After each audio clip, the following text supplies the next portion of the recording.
Tonight at 10, more civilian deaths in Syria as the Assad government pledges to fight on. In the city of Aleppo, on another day of suffering, rebel-held areas are once again under siege and the government is unrepentant. We have a very strong government. We have sustained a six-year war against Syria, and I assure you we shall continue.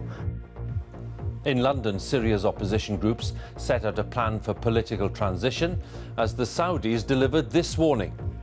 If Bashar al-Assad continues to be obstinate and continues to drag his feet and continues to refuse to engage seriously, then obviously there will have to be a plan B, which would involve more stepped-up military activity. We'll be looking at today's plan and we'll be asking if it provides any hope of progress. Also tonight, in Rio, just minutes to go until the start of the Paralympic Games opening ceremony after a rather chaotic build-up. Mike Ashley, the boss of Sports Direct, appeals for more time to fix the company's problems and poor working conditions. Clearly, I could have done a better job, but I didn't knowingly do it badly. Mark Carney denies that the Bank of England over-egged warnings about the economic impact of Brexit. And will Apple's latest iPhone be the company's saviour after a wave of recent troubles? Here, the former chief executive of Southern Health will leave the trust in a year after earning £250,000 in a newly created role. And pubgoers in Weymouth face breath tests on their way to the bar.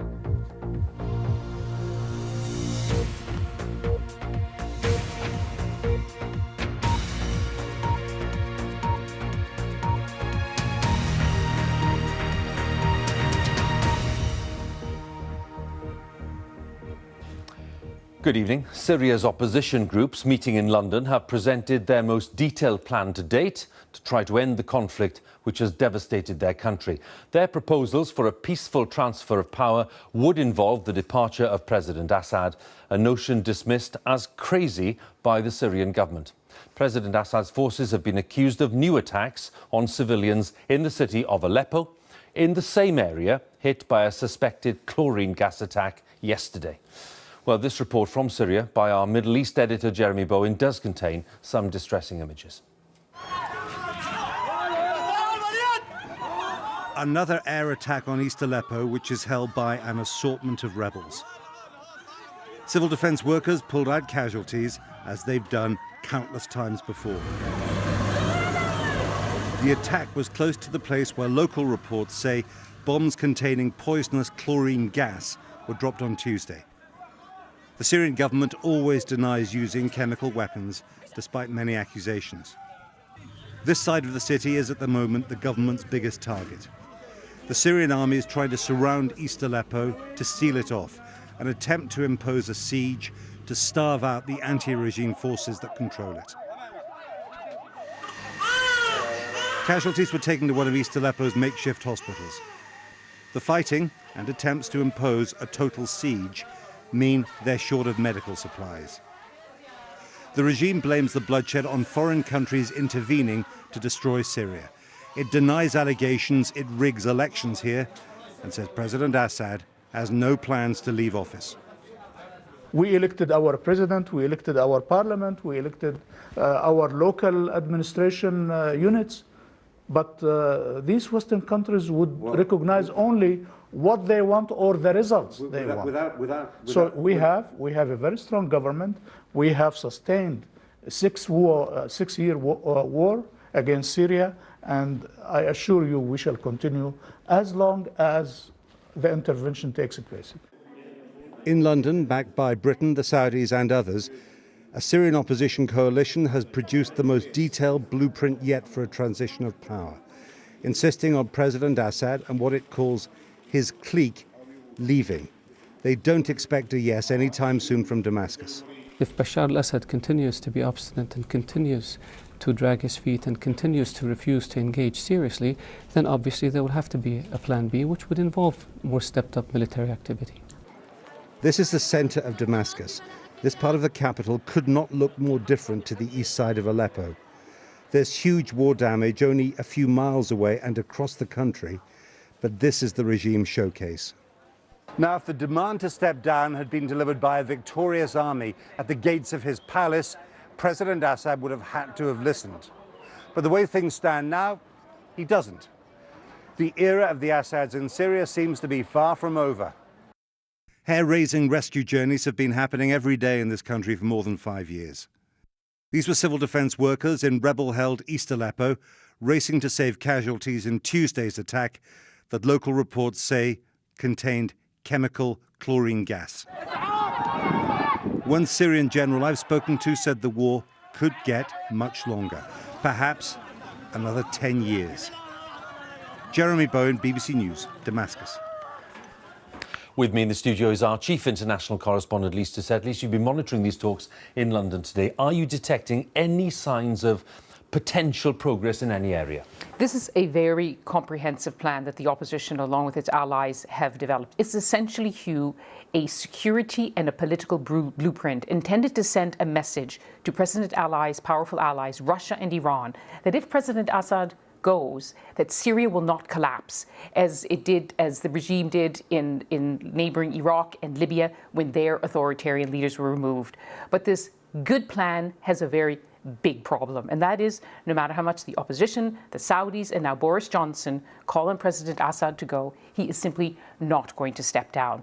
But this is a war, and we've seen time and again that the big players, particularly Russia and the United States, they can make a difference if they want. And we're getting, in the last few hours, some signs that these protracted talks between John Kerry of the US and Russia's Sergei Lavrov, they're making progress. And a senior negotiator told me tonight, it's likely that they could reach a deal by Friday. We've just heard that John Kerry's flight, he was supposed to fly tonight, he's not going to, he'll go tomorrow. But there's a little bit of hope. And if they agree on, they're aiming for enhanced military cooperation against the so-called Islamic State, a nationwide truce, a temporary truce, and that would help to stop some of that pain that we saw in Jeremy's Bowen's package tonight with those images, harrowing images from Aleppo.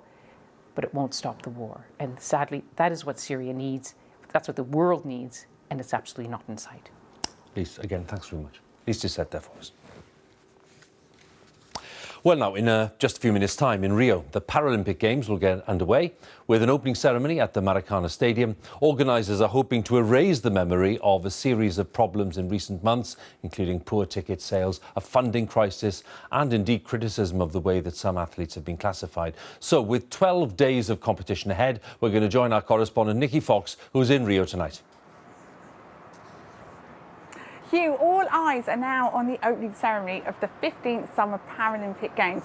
And despite all the problems, and there have been a whole lot of problems, all the venues are ready. Crucially, all the athletes are here, and the mood is turning to that of excitement. But the funding crisis that we know about has led some to believe that the Paralympic movement will be unable to capitalise on the success of London 2012. Warning, my report contains flashing images. It's been just over 2 weeks since Rio said goodbye to the Olympics. But tonight, the crowds have returned to the Maracanã to mark the start of the 15th Summer Paralympic Games. I'm very excited. We're all very excited for the Paralympic Games. I can't believe that's happening here in Rio de Janeiro.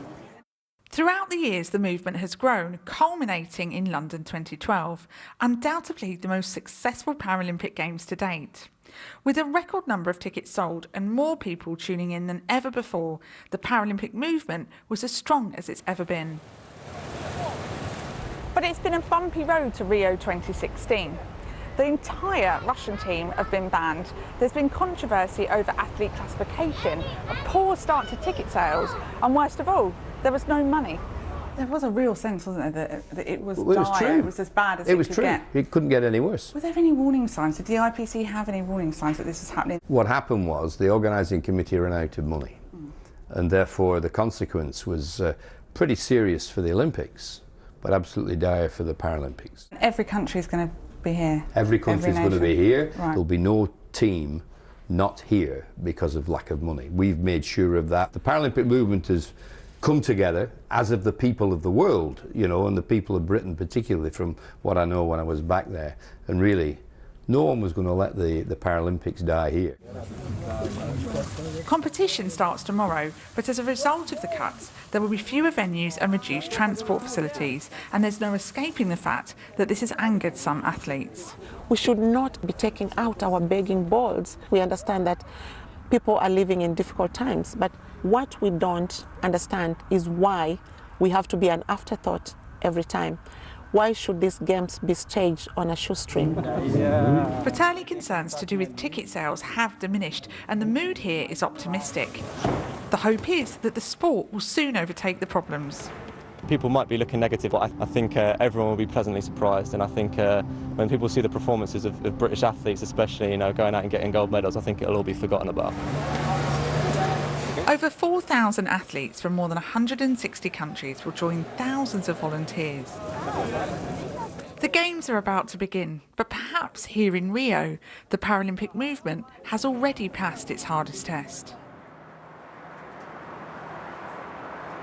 And it does seem as though they've already passed their biggest test. Looking forward, the sport starts tomorrow, and new broadcast deals, particularly in America, means that the Games are going to be beamed to more people than ever before, which the Paralympic movement hope will have a positive effect on people's understanding of disability. There is definitely a general sense here that it's going to be all right on the night. All right, Nicky, thanks very much indeed. Nicky Fox there for us at the start of the Paralympics there in Rio. Now, Mike Ashley, the boss of Sports Direct, has asked investors to give him 12 months to try to fix the company's problems. Mr. Ashley has been accused of running parts of his company like a Victorian workhouse. Today, the shareholders, unhappy with bad publicity and falling profits, called on the chairman, Keith Halliwell, to resign. Our business correspondent, Emma Simpson, was at the annual general meeting in Shirebrook in Derbyshire. Welcome to Sports Direct HQ and its billionaire founder, who threw open the doors to show us around the warehouse where workers have been mistreated. Clearly, I could have done a better job, but I didn't knowingly do it badly. A charm offensive at breakneck speed. I can ask you to empty any contents of your pockets into the grey tray for us. Mike Ashley then pulled out a wad of £50 notes as he demonstrated the new security check. Look in the tray if you don't mind, sir. Yeah, no problem. A lot of cash there. A lot of cash? Yes, I've been to the casino. But it was always going to be harder to impress this lot, the shareholders, who have come to have their say at the AGM, who've seen the share price tumble by nearly 60% in a year. Sports Direct has had a very difficult year, and now it needs to put that behind them. And we believe a change in the corporate governance and in the board composition should help do that. I will be supporting an independent inquiry, right, into the way in which this company does its business, because I think it's unsustainable and exploitative. Inside, there were some testy moments. The chairman, Keith Halliwell, was conciliatory, admitting that the way the company had acted had been embarrassing at times. But Mike Ashley looked glum and clashed with the Unite union rep, saying, "Don't pull me down, it doesn't help," while large corporate shareholders pressed for changes at the top. Those independent shareholders voted for the chairman to go, but Mike Ashley is standing by him. It is disappointing, and my job with the company is to show that in 12 months' time they should have confidence in me. I deserve their confidence, and they will see a big change in this company. Please give us 12 months to fix it. What difference is 12 months? We've done some good work in 90 days, so let's do some fantastic work in the next 12 months. And if we failed, I'll be stood here. He won't be stood in a year's time. It's a damning blow from investors, but Mike Ashley owns 55% of this business. He calls the shots, and he's come out fighting. Emma Simpson, BBC News, Shirebrook in Derbyshire. The Prime Minister has told MPs that the government will not be reporting back on every twist and turn of the Brexit negotiations. In the first Prime Minister's questions since the summer break, more than 2 months after the EU referendum, Theresa May said that she was taking a considered approach and seeking the right deal. Later, she was pressed to clarify whether she wanted the country to remain within the European single market. Please least could she tell us and clear up the confusion from yesterday? Does she value membership of the single market? Does she think it should be an aim or an objective of the negotiations and that we should be trying to stay in it if we can? What I say to the Right Honourable Lady is the aim that we have is to get the right deal in trade and goods and services with the EU. But this will be a new relationship. We will be looking to develop a new model of the relationship between the UK and the European Union, and we will not, as I said earlier, be setting out every bit of our negotiating hand in advance of entering those negotiations, because that would be the best way to come out with the worst deal. Prime Minister there speaking earlier today. Well, the economic risks of a Brexit vote were not exaggerated by the Bank of England, according to the Governor, Mark Carney. He was answering questions from members of the Treasury Select Committee today. Mr Carney said he was absolutely serene about the bank's actions and stressed that the recent cut in interest rates, part of an emergency package of measures, was working. Our economics editor, Kamal Ahmed, watched the exchanges.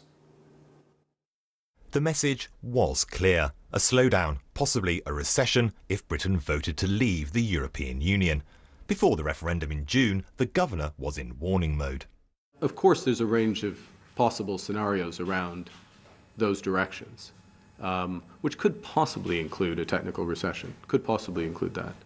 Now, after the bank cut interest rates and some positive economic figures, Mr Carney was talking not of gloom, but of success.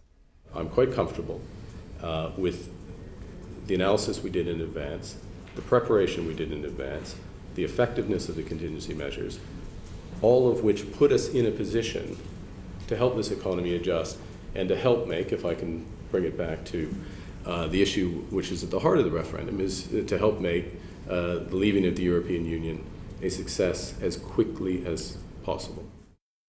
But that wasn't enough for some. With almost icy politeness, Jacob Rees-Mogg, a Brexit backer, laid out the charge sheet against the bank. The Bank of England was contributing to a fear in the markets about what would happen in the event of Brexit, which it is now saying that it has corrected, and that seems to me to be at the heart. We were, Mr. Rees-Mogg, we were absolutely clear-eyed about risk. That's our job. We're charged by Parliament to do that. The next step is not just to observe risk, but is to take steps to address them. We have done that. We have made the crystallization of those risks less likely. Mr Carney said he welcomed evidence of an economic bounce back, and the markets seemed to agree. As a barometer of investor confidence in the UK economy, the value of the pound against the dollar is a pretty good guide. Before the referendum, sterling was riding high. £1 was worth $1.50 on the markets. After the Brexit vote, the pound's value plunged to $1.28. Good for exports, not so good for imports such as food and energy, which become more expensive. Since then, the pound has seen some volatility and then strengthened to $1.33. Investors are feeling more confident as the threat of a recession has receded. The UK has held up pretty well after the Brexit referendum, but growth is not strong, it's weak. A lot of confidence indicators are pretty weak, and if we look ahead, I think there's still some Brexit pain to come, maybe as we trigger Article 50 probably next year, and as inflation picks up and squeezes consumers' real income. The cheers went up just 76 days ago, but major questions remain about the referendum fallout. What trade deals will the UK strike? What about tax and spending policies to support the economy? The answers will take months, years to become clear. Kamal Ahmed, BBC News.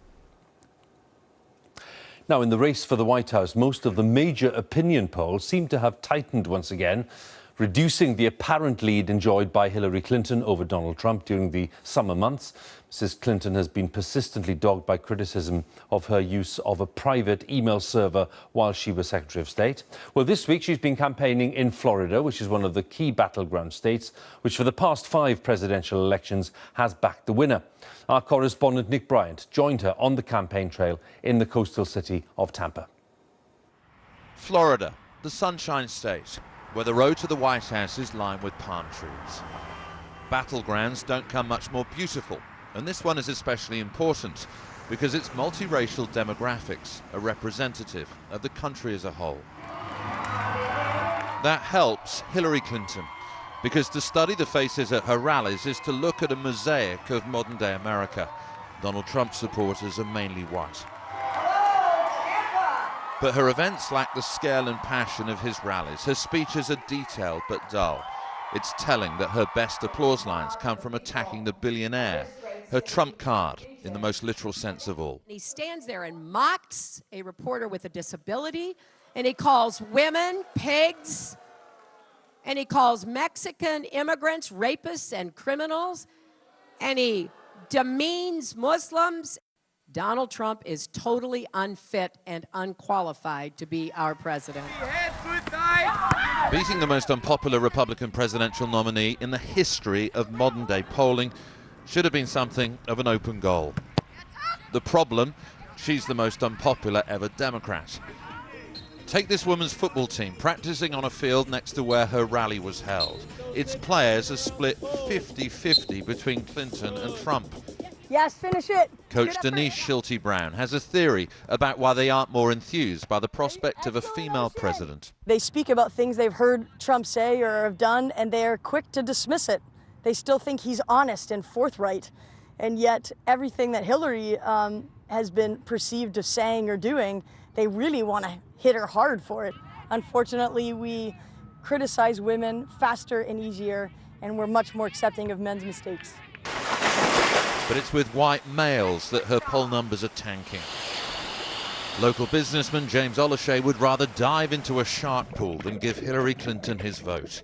It's the cumulative effect of the email controversy and foreign donations to the Clinton Foundation. A poll this week revealed voters think Donald Trump is more honest. Don't trust her, personally. Too many scandals, too many things, some of which at least have to be true. I have a struggle believing her, honestly. I can't vote for her. Twilight racing in a state that's used to close contests. The polls have tightened. Some show the billionaire edging ahead.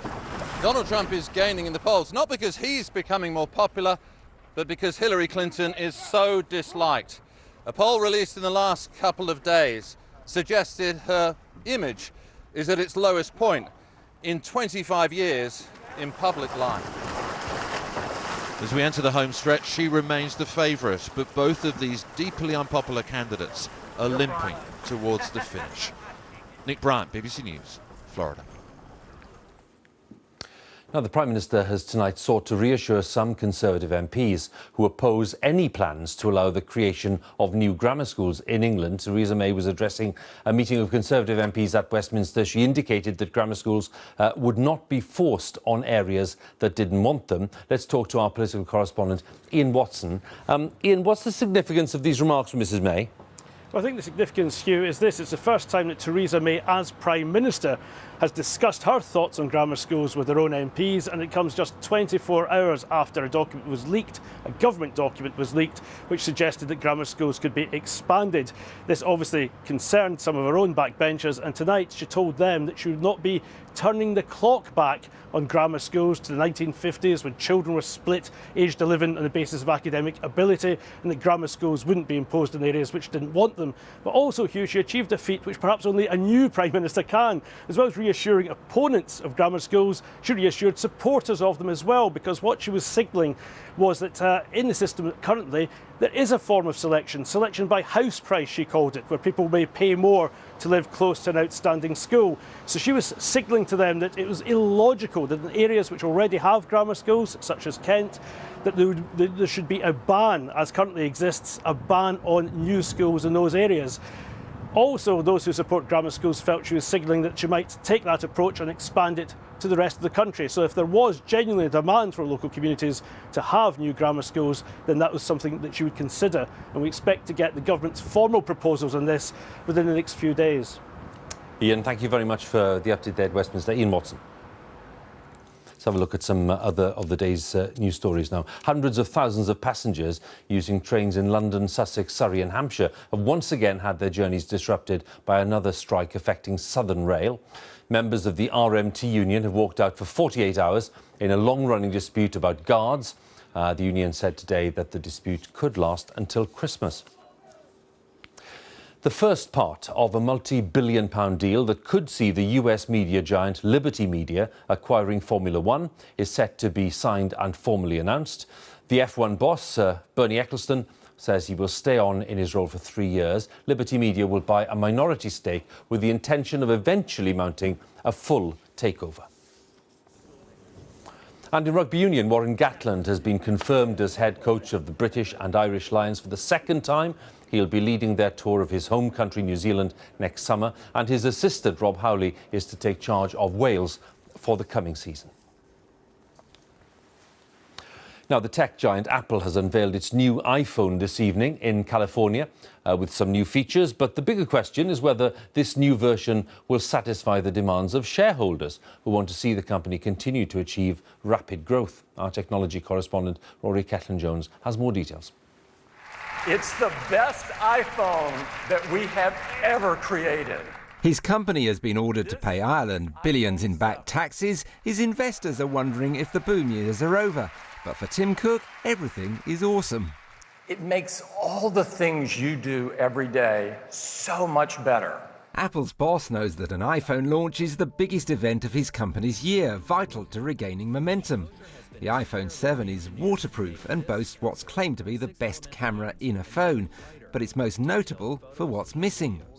The old headphone jack is gone. Now you'll have to plug a new set into the power socket or splash out on some wireless earbuds. That means millions will find their way of listening has suddenly become obsolete. I know why they're doing it, because obviously it's going to, more money. You're going to be able to actually buy headphones. They're going to cost more. It's like the next step, and they're always trying to do like new things. But I mean, for me, it wouldn't work that great. If the connection's better and the sound quality's improved, there might be some advantage there. Apple, of course, has a range of products and makes plenty of money from all of them. But it's the iPhone which accounts for more than 50% of its revenues and even more of its profits. But in the last year, it has seemed that its best days might be behind it. Apple's share price reflects the iPhone's changing fortunes. The launch of the new, bigger iPhone 6 in 2014 was a huge success, and by the following May, the price had hit a record high of $133. But since then, as sales began to falter, it's headed downwards, closing tonight at $108. Meanwhile, its biggest competitor, Samsung, has seen its phone sales surge ahead, though last week's recall of its Note 7 smartphone after some batteries caught fire was a major setback. But Apple is battling not just the Korean firm, but a smartphone market which, in the West at least, is stalling. In these markets are saturated. People already own a phone, and these phones are being used for longer and longer. If Apple really wants to deliver growth and make Wall Street happy, it needs to really crack these emerging markets, markets like China, markets like India.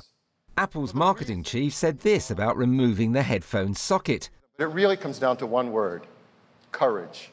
But a company which prides itself on thinking different may find it hasn't been bold enough to get sales of the iPhone surging ahead again. Rory Kettlin-Jones, BBC News. Right, let's talk about grime. Grime is a unique blend of musical influences. It's said to be bold and British. Its popularity driven in the main by social media. It started apparently in East London around 15 years ago. It's achieved much greater prominence in recent years, and the second Grime Awards took place tonight in London. Our correspondent Colleen Harris has more details.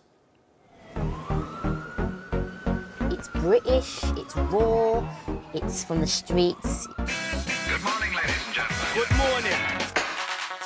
It's very urban, it's our sound. Some manners don't like me, they try and bad mind. What punk was to rock, grime is to hip-hop. Hello, my name's Elf. Less about champagne and fast cars, more about life on the margins.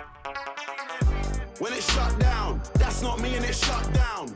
This homegrown scene has emerged without big record label backing, and at times has been criticised for being too aggressive, too dark. But with Mercury Award nominations for MCs Skepta, This is England, this is England. and Kano, along with big brand sponsorships knocking on the door, grime is having a big moment. And this is one of the rising stars, Lady Leisha.